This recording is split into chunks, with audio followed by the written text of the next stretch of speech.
అందరికీ నమస్కారం. ఇప్పుడు మనం వినబోయే సీరియల్ 'అభి' 7వ భాగం. రచన సింహప్రసాద్ గారు.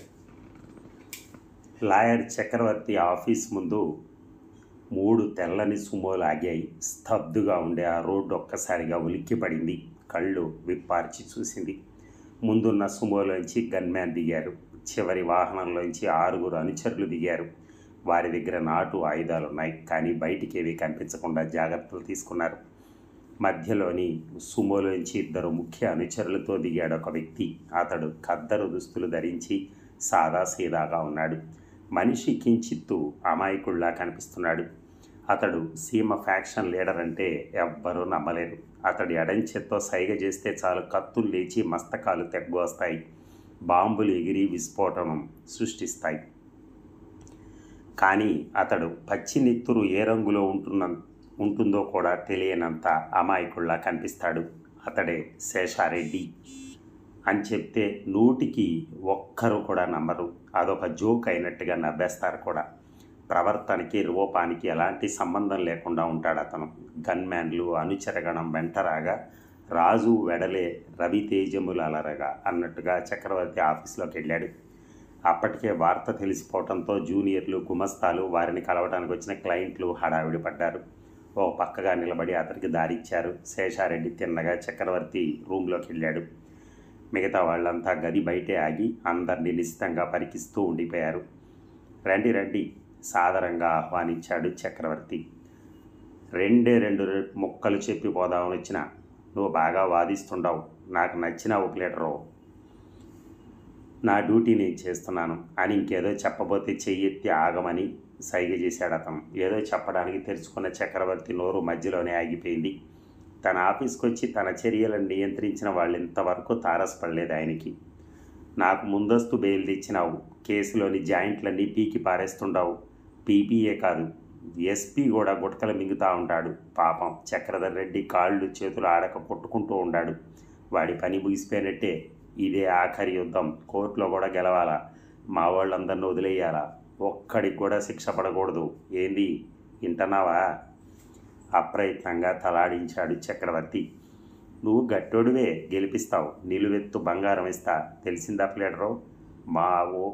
మా ఓడెవ్వడికీ కూడా శిక్ష పడకూడదు. ఏం చేస్తావో, ఎవరి చేతులు తడుపుతావో నాకు తెలియదు. ఆ ముక్క చెప్పడానికే వచ్చిన. వినపడిందా? తలాడించాడు చక్రవర్తి. వీర్రెడ్డి కరుకు కంఠంతో పిలిచాడు. శేషారెడ్డి పిలుపు వింటూనే హడావిడిగా లోపలికి ఒక అనుచరుడు వచ్చి 10 నోట్ల కట్టలు టేబుల్ మీద కుప్పపోసి వెళ్ళిపోయాడు. కోర్టు లోపలి గొడవ నువ్వు చూసుకో, బయట సంగతి నేను చూసుకుంటా. చక్రధర్ రెడ్డి ఊపిరాడక కొట్టుకు సావాల. ఏడాది తిరిగేసరికల్లా వాడు ఉండడు, వాడి పేరు ఉండదు. నవ్వాడు శేషారెడ్డి. పులి నవ్వినట్టుగా అనిపించింది చక్రవర్తికి. లేచి అతడు భుజం తట్టి వెళ్తున్నానని సైగ చేసి వెళ్ళిపోయాడు శేషారెడ్డి. అనుచరులు ఫాలో అయిపోయారు. గాలి వాన వెలిసినట్టుగా ఫీల్ అయ్యారంతా. అతడి గురించి, అతడు చేసిన హత్యల గురించి ఆఫీసులోని వాళ్ళు చెప్పుకుంటూ ఉంటే అతడికి చక్రధర్ రెడ్డికి మధ్య ఉన్న శత్రుత్వం గురించి ఆలోచిస్తున్నాడు చక్రవర్తి. మిత్రుడు సత్యానందం చేసిన హెచ్చరిక గుర్తొచ్చింది.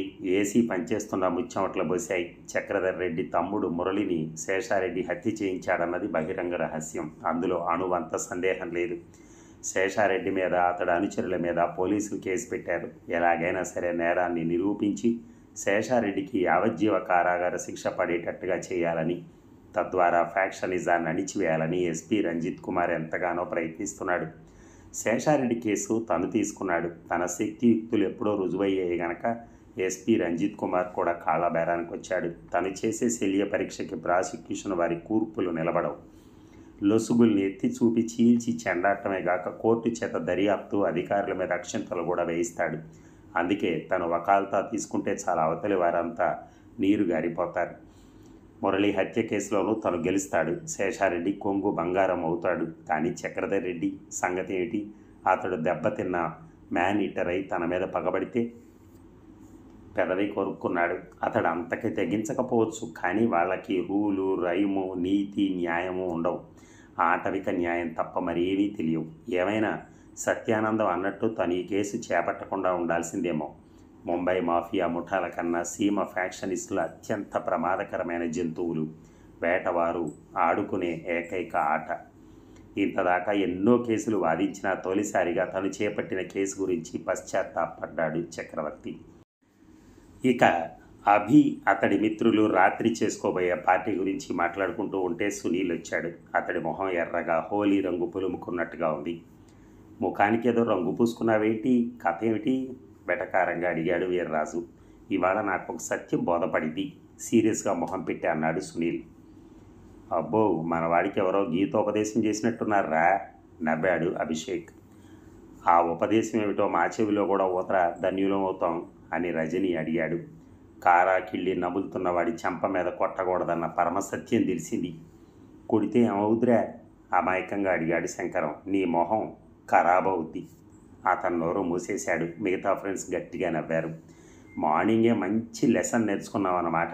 అది మర్చిపోవడానికి పార్టీ అరేంజ్ చేస్తున్నాను అన్నాడు అభి. ఎక్కడ? ఆత్రంగా అడిగాడు. ఫామ్ హౌస్లో. వీర్రాజు ఫ్రెండ్స్ ద్వారా అరేంజ్ చేశాడులే. సుస్మితను తీసుకొస్తున్నాడు రా అరిచినట్టుగా చెప్పాడు రజని. తీసుకొస్తున్నాడా అని.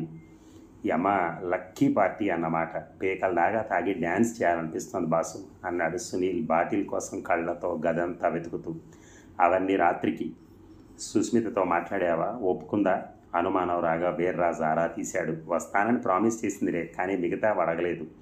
ఒప్పుకుంటుందిలే, ఓ పక్క సందేహం పీకుతున్నా అనేశాడు అభి. వాళ్ళకి ఇలాంటివన్నీ మామూలేరా? వాళ్ళు ఏమన్నా పతివ్రతల?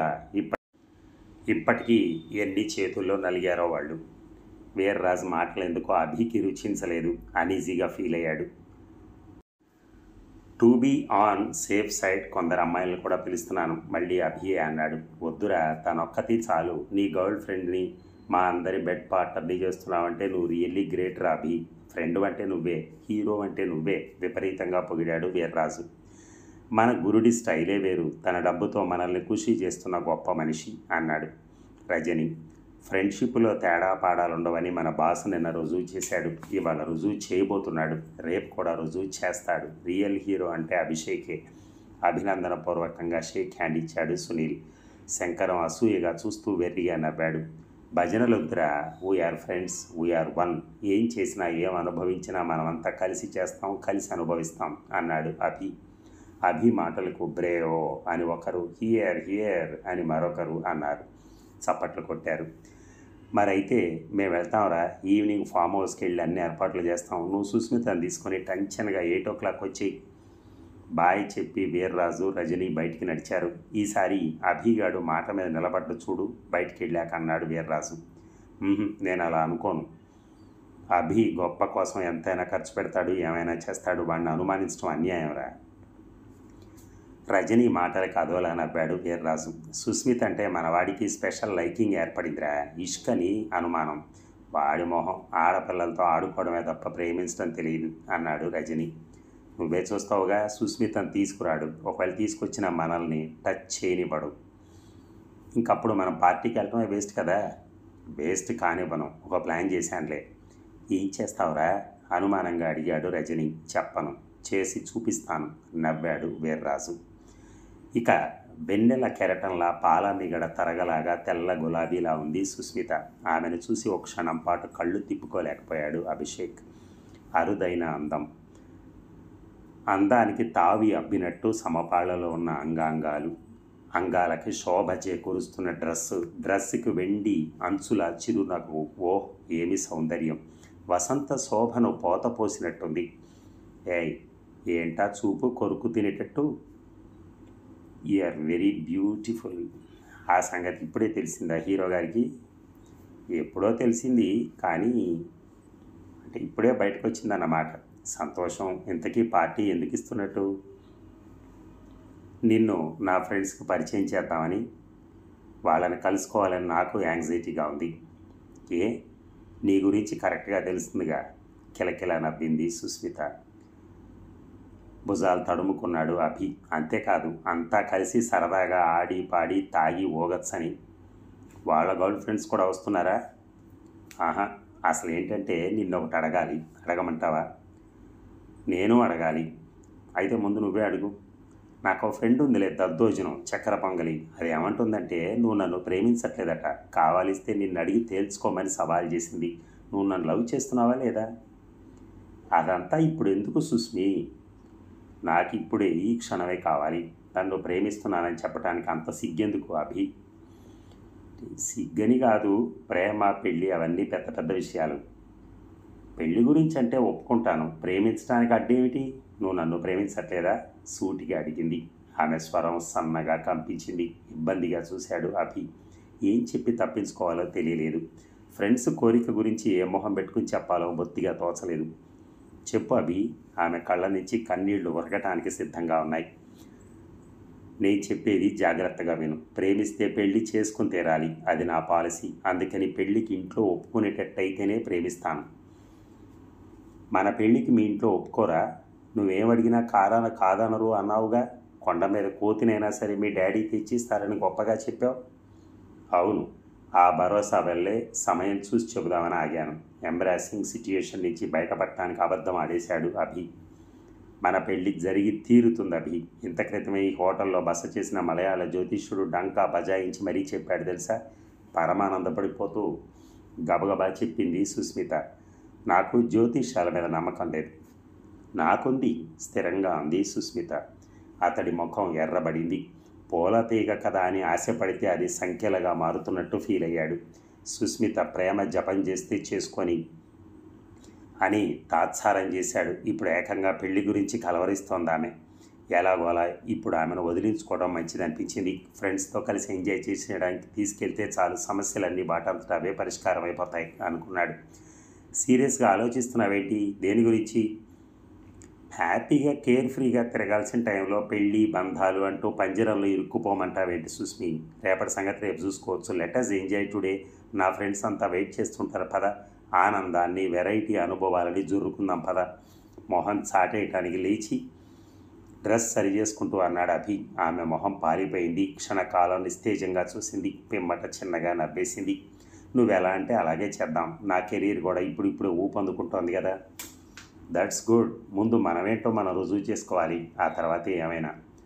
అవును, సినీ హీరోకి కావాల్సిన లక్షణాలన్నీ నీలో పుష్కలంగా ఉన్నాయి. సినిమాల్లోకి రాకూడదు, మనిద్దరం లవర్స్గా నటించి రికార్డు సృష్టిద్దాం. పెట్టుబడి తెస్తే చాలు, మిగతా ఏర్పాట్లన్నీ నేను చేయగలను. సినీ ఫీల్డ్ చిత్ర విచిత్రమైన పరిశ్రమ. సక్సెస్ గురించి తప్ప నీతి, రీతి, శీలం, న్యాయం మొదలైన వాటి గురించి ఆలోచించకూడదు. నేను రెడీ. నువ్వు రెడీయేనా? ఆమె మాట్లాడలేదు. ఏమంటే ఏమనుకుంటాడోనని ఆలోచనలో పడింది. అప్రయత్నంగా ఆమె చూపులు హ్యాండ్ బ్యాగ్ మీద పడ్డాయి. హీరోయిన్ వేషం ఇస్తానని చెప్పి ఒక తమిళ ప్రొడ్యూసర్ ఒక నెల రోజులు తనను వాడుకున్నాక హ్యాండ్ ఇచ్చాడు. అప్పుడు అతడిచ్చిన గిఫ్టుల్లో ఈ సింగపూర్ హ్యాండ్ బ్యాగ్ ఒకటి. ఏదో రకంగా సినిమాల్లో రాణించాలన్న తన కోరికకు అభి అయినా నీళ్లు పోస్తాడనుకుంటే నీరు కార్చేస్తున్నాడు. హే, హ్యాండ్ బ్యాగ్ చాలా బాగుంది, ఎక్కడ కొన్నావు? చొరవగా దాన్ని అందుకుని చూశాడు. లోపల ఏవో ట్యాబ్లెట్లు ఉన్నాయి. ఇవెందుకు? అడిగాడు అభి నిద్ర పట్టడానికి. అప్పుడప్పుడు డిప్రెషన్కి లోనవుతానులే. నీకు తెలుసుగా, టీవీ రంగంలో నెంబర్ 1 అయినా సినిమా ఛాన్సులు రావట్లేదు. అక్క, వదిన, ఫ్రెండు పాత్రలు ఇస్తామంటున్నారు. క్రూక్స్. నా ఫ్రెండ్స్ అంతా రిచ్ ఫిలోస్. వాళ్ళతో క్లోజ్గా ఉంటే చాలు, నీకోసం సినిమా తీసేస్తారు. ఆమె కళ్ళల్లో ఆశ తళుక్కుమని మెరిసింది. మరి మన ప్రేమ సంగతి ఏమిటి? సందిగ్ధంలో ఊగిసలాడుతూ అడిగింది. దానికి బోల్డ్ అంత టైం ఉంది, కానీ పార్టీకి మాత్రం టైం లేదు. కమాన్ హరి అప్, తొందర పెట్టాడు అభిషేక్. నిరుత్సాహపడింది. మౌనంగా అనుసరించింది. శాంత్రో డోరు తెరుస్తూ ఉంటే, ఈ కారు నీదేనా? అడిగింది ఆమె. నాదే, బట్ ఐ లైక్ బైక్. ఆమె మరింత డీలా పడింది. కారు మెత్తగా సాగిపోతోంది. ఏసీ ఆహ్లాదాన్ని అందిస్తుంటే మ్యూజిక్ ఆనందాన్ని పంచుతోంది. అభి డ్రైవ్ చేస్తూనే హుషారుగా సంగీతాన్ని ఎంజాయ్ చేస్తున్నాడు. ఇతడి మీద ఎన్ని ఆశలు పెట్టుకుంది.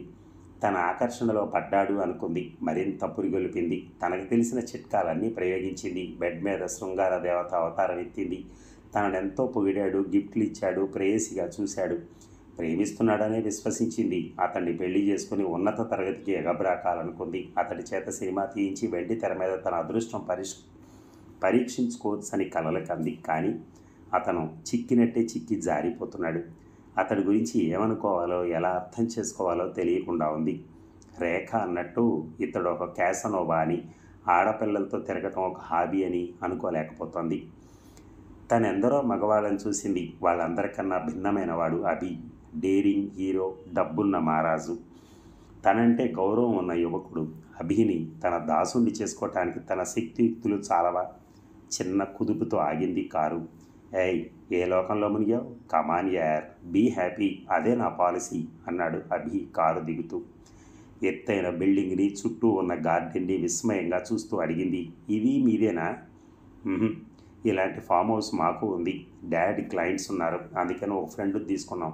మేమంతా ఇక్కడే పార్టీలు చేసుకుంటూ ఉంటాం. మన ఇష్టం వచ్చినట్టు ఉండొచ్చు, నో రెస్ట్రిక్షన్స్" నవ్వుతూ లోపలికి దారి తీశాడు. వీర్రాజు, శంకరం, రజని, సునీల్ ఎదురొచ్చి ఆహ్వానించారు. 3వ అంతస్తులోకి తీసుకెళ్లారు. అక్కడ చేసిన ఏర్పాట్లకు గుమ్మైపోయింది. మీరేనా? మీ గర్ల్ ఫ్రెండ్స్ ఎవరు రాలేదా? అడిగింది సుస్మిత. నువ్వు ఉన్నావుగా, చాలు గబుక్కన అనేశాడు శంకరం. ఆమె కళ్ళు పెద్దవయ్యాయి. భయం తలెత్తగా అభి చేయి గట్టిగా పట్టుకుంది. No hypocrisy, no fear. మనకి ఎలా ఇష్టమైతే అలా ఉందాం, ఎంజాయ్ చేద్దాం. ఇది ఎప్పటికీ మర్చిపోలేని రోజు కావాలి. అభి వంక చిత్రంగా చూసింది సుస్మిత. ఆమెకు మెల్లగా వారి భావం, పథకం అర్థమవుతున్నాయి. నైట్ రేట్ ఎంతంటే దానికి డబ్బులు ఇస్తాడు మా అభి, వీర్రాజు చిన్నగా నవ్వుతూ అన్నాడు. అది కాదు కానీ దారిలో నాకు ఐడియా వచ్చిందిరా. సుస్మితకు టీనేజ్ లవ్ స్టోరీలో నటించడానికి కావలసిన అన్ని అర్హతలు ఉన్నాయి. కుర్రాళ్లను పిచ్చెత్తించే అంత గ్లామర్ ఉంది. మనము మన ఫ్రెండ్స్ కలిసి సుస్మి హీరోయిన్గా ఒక సినిమా ఎందుకు మొదలెట్టకూడదు? కమాన్, డ్రింక్ చేస్తూ డిస్కస్ చేద్దాం. సునీల్ పిలిచాడు అభి. అదిగో గాజుల గలగల, అదిగో గ్లాసుల గలగల అంటూ మందు, పూజా సామాగ్రితో ప్రత్యక్షం అయిపోయాడు సునీల్.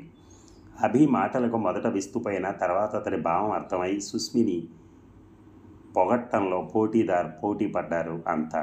6 ముందు పూజలో కూర్చున్నారు. మందు పూజలో తింటున్నారు, తాగుతున్నారు, వాగుతున్నారు. ఎదురుగా ఉన్న పెద్ద స్క్రీన్ మీద అర్ధనగ్నంగా ఉన్న జెన్నిఫర్ లోపేజ్ ఆడి పాడుతోంది. రక్తనాళాల్లోని రక్తాన్ని పరుగు పెట్టిస్తోంది. ఆమెని, సుస్మితని మార్చి మార్చి చూస్తూ ఊగిపోతున్నారు వీర్రాజు, శంకరము, సునీల్, రజని. సినిమా తారాల గురించి, తెర వెనక కథల గురించి ఆసక్తిగా మాట్లాడుకుంటున్నారు. అభి మూడీగా ఉన్నాడు. ఎంచేతో వారితో కలవలేకపోతున్నాడు. ఉన్నట్టుండి శంకరం సుస్మిత మీద పడి ఆమె ఎదను కావాలని తాకాడు. అతడి చెంప చెళ్ళు మనిపించి తోసేసింది సుస్మిత. తుళ్ళిపడ్డారంతా. జరిగిందేమిటో అర్థం కాలేదు. చంపేస్తాను, వగరుస్తూ రోషాగ్నులు వెదజల్లుతూ అంది. Cool down baby, cool down అనునయించాడు అభిషేక్. ఇంకో పెగ్గు ఒక్క గుక్కలో తాగేసింది ఆమె. నా జోలికి రాకు. ఒరేయ్, చంపేస్తాను. I love you Abhi, I'm yours. నువ్వేమైనా చేసుకో, నీ ఇష్టం. చేతులు పైకెత్తి అభిపై వాలిపోయింది. Okay okay. ఆమె నడుం చుట్టూ చేతులేసి మీదకి లాక్కుని ముద్దు పెట్టుకున్నాడు. గ్లాసు మళ్ళీ నింపి ఆమె పెదాలకు అందించాడు. ఆమెకు లీలగా అంతా తెలుస్తూనే ఉంది. కానీ ఏమైనా సరే అతని ఫ్రెండ్స్కి లొంగకూడదనుకుంది. ఒక్కసారి లొంగిపోతే అభి దృష్టిలో తన స్థాయి ఘోరంగా దిగజారిపోతుంది. ఆ పైన ప్రేమ మంత్రం కాదు, ఇంకే మంత్రము పనిచేయదు, మరే పథకము పారదు అనుకుంది. మిత్రులు 4 ముఖాలు నల్లగా మాడిపోయాయి. ఆమె కాళ్ళు చేతులు కట్టేసి మీద పడాలన్నంత కసిగా, కోపంగా ఉన్నారు. నిరాశగా చూసిన రజని వంక భరోసా ఇస్తున్నట్టుగా చూశాడు వీర్రాజు. ఇక హలో, సెల్ ఫోన్ బటన్ నొక్కి అన్నాడు చక్రవర్తి. నేనురా, సత్యానందాన్ని. నువ్వా?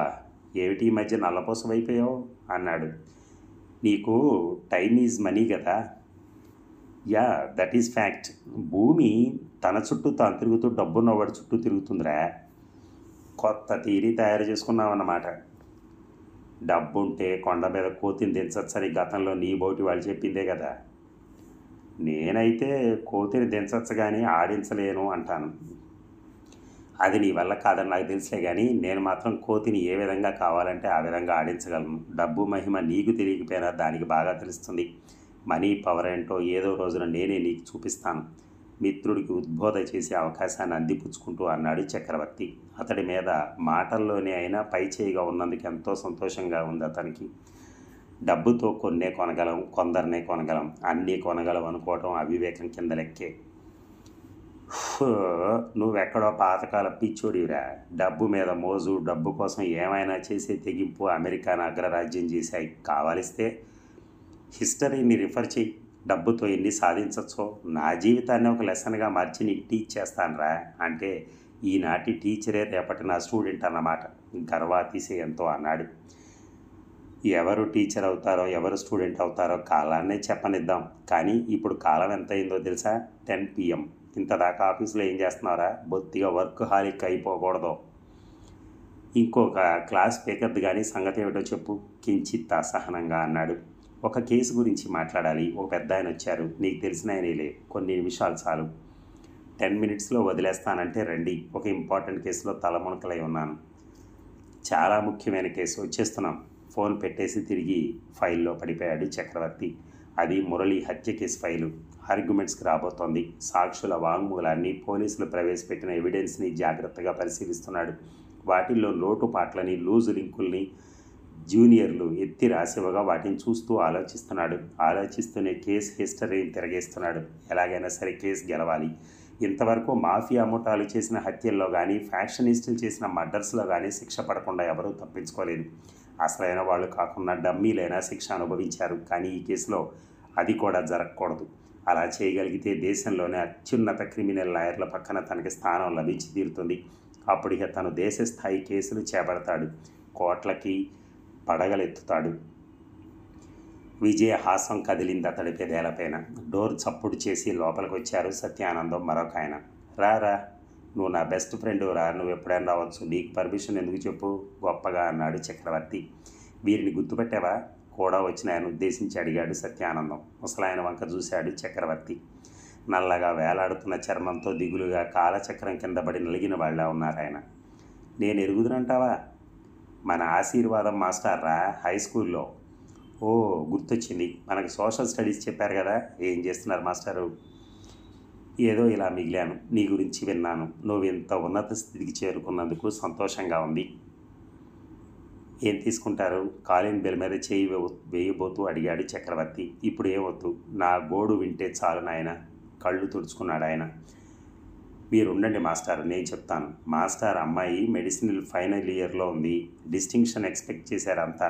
కానీ ఒక ప్రొఫెసర్ ఏదో అడిగితే ఆయన కోరిక తిరస్కరించిందట. దాంతో ఆయన కక్షగట్టి ఇంటర్నల్స్లో దెబ్బతీస్తున్నారు. డిగ్రీ చేతికి రానివ్వనంటూ నిప్పులు చెరుగుతున్నారట. కొందరితో చెప్పించిన ప్రయోజనం లేకపోయింది. నీ సలహా తీసుకుని కేసు పెడితే బాగుంటుంది అని. పెట్టచ్చు, కాలేజీ వాళ్ళని కూడా ఇంప్లికేట్ చేస్తే సరిపోతుంది. మిగతా సబ్జెక్టులో గుడ్ మార్క్స్ వచ్చాయి అంటున్నారు కనుక ఈజీగా ప్రొఫెసర్ మోటివ్ని ఎస్టాబ్లిష్ చేయొచ్చు. ఆ కేసు ఏదో నువ్వే వేయాలయ్యా, అభ్యర్థించారు ఆశీర్వాదం. ఇది పిట్టి కేసు మాస్టారు, ఇలాంటివి నేను చేపట్టను, నిర్మోహమాటంగా అన్నాడు చక్రవర్తి. నీకు పెట్టి కేసు అయినా మాస్టర్ అమ్మాయికి లైఫ్ అండ్ డెత్ కేసు కదరా. పైగా నువ్వు కేసు టేకప్ చేసావని తెలిస్తే చాలా ప్రొఫెసర్ రాజీకి వచ్చేస్తాడు అన్నాడు సత్యానందం. నా శక్తి నీకు ఇప్పుడు తెలిసిందిరా అని నవ్వన్నాడు చక్రవర్తి. ఇంకోలా అనుకోకు, ఇలాంటివి టేకప్ చేయను. ఇంకొక లాయర్ని సజెస్ట్ చేస్తానే. నువ్వేమీ చేయలేవా? కొండంత ఆశతో వచ్చాను. మీకు తెలుసో లేదో కానీ నేను గంటకి థౌజండ్స్ ఛార్జీ చేస్తాను మాస్టారు. అయినా కానీ నాకు ఖాళీ ఉండదు. లక్షలు ఇవ్వగలిగితే ఖాళీ చేసుకుంటావేమో. సత్యానందం మాటలకి చిబ్బున తలెత్తి చురుగ్గా చూశాడు చక్రవర్తి. పదండి మాస్టారు, వెళ్ళిపోదాం లేస్తూ అన్నాడు. ఆశీర్వాదం మాస్టర్ కూడా లేచి ఆశ చావక చూసి అక్కడి నుంచి భారంగా కదిలాడు. ఆయన బయటికి వెళ్ళాక ఆయన వెంటే గుమ్మం దాకా వెళ్ళిన సత్యానందం వెనుదిరిగి వచ్చి అన్నాడు. లాయర్ అంటే న్యాయవాది అని ఇంతవరకు నమ్ముతూ వచ్చాను. అది తప్పని, అప్పుడెప్పుడో చదివిందే కరెక్ట్ అని ఇప్పుడే తెలుసుకున్నాను. Try to understand. ఆ పని చేస్తున్నాను రా. ఏం చదివానో నువ్వు అడగవు, అయినా చెప్తాను. లాయర్ అంటే వన్ హో depends your estate against an enemy in order to appropriate it himself. Visa వెళ్ళిపోయాడు సత్యానందం. మ్రాన్ పడిపోయాడు చక్రవర్తి. మళ్ళీ కేసు ఫైల్లో తలదూర్చాడు కానీ ఏకాగ్రత కుదరలేదు. వీడొస్తే చాలు, బుర్ర పాడైపోతుంది. మిత్రుడిని తలుచుకుని విసుక్కుని లేచాడు. తిన్నగా ఇంటికి వెళ్ళాడు. అలా ఉన్నారేమిటి? ఇంట్లోకి అడుగు పెట్టగానే బ్రీఫ్ కేసు అందుకుంటూ అడిగింది భార్య నందిని. సత్యానందం వచ్చి బుర్ర తిన్నాడు. ఈ మధ్య అసలు అన్నయ్య గారు ఇంటికి రానేలేదు. రాకపోతే నష్టమే లేదు. లోకంలో తనొక్కడే నీతిమంతుడైనట్టు ఫీల్ అయిపోతూ ఉంటాడు పూర్ ఫెలో.